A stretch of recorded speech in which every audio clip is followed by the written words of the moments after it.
जुमा के दिन हमारे लिए 3 रहमतें मौजूद होती हैं। नबी करीम सल्लल्लाहु अलैहि वसल्लम पर दुरूद शरीफ पढ़ना, सूरह कहफ की तिलावत करना, और तीसरा खजाना जो हमारा मुंतज़िर रहता है वो है मगरिब से पहले साथ कबूलियत दुआ।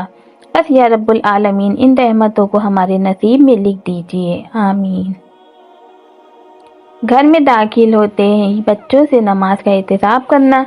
अब्दुल्ला बिन अब्बास रज़ियल्लाहु तआला अन्हु बयान करते हैं, मैं अपनी खाला उम्मुल मोमिनीन मैमुना के यहाँ ठहरा तो रसूलुल्लाह सल्लल्लाहु अलैहि वसल्लम रात ताकीदी तशरीफ लाए और पहला सवाल ये पूछा, क्या छोटे लड़के ने नमाज पढ़ ली है?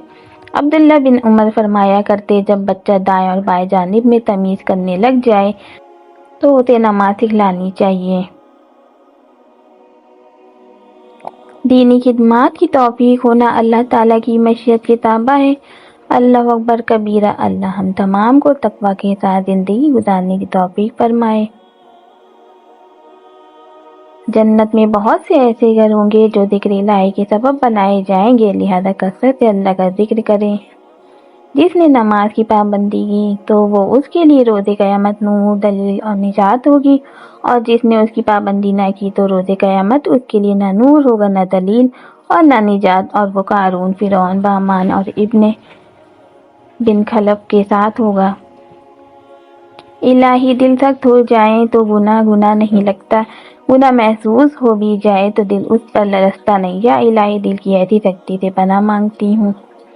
लोगों के साथ 3 तरीकों से पेश आया करें। अगर फ़ायदा नहीं तो तकलीफ़ भी ना दें, अगर खुशी नहीं तो गम भी ना दें, अगर तारीफ़ नहीं तो बदनामी भी ना करें।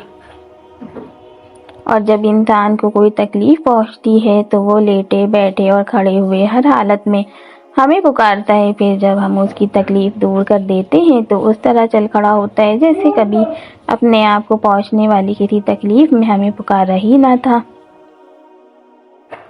जो खुशहाली में भी और बदहाली में भी अल्लाह के लिए माल खर्च करते हैं, और जो गुस्से को पी जाने और लोगों को माफ़ कर देने के आदी हैं, अल्लाह ऐसे नेक लोगों से मोहब्बत करता है।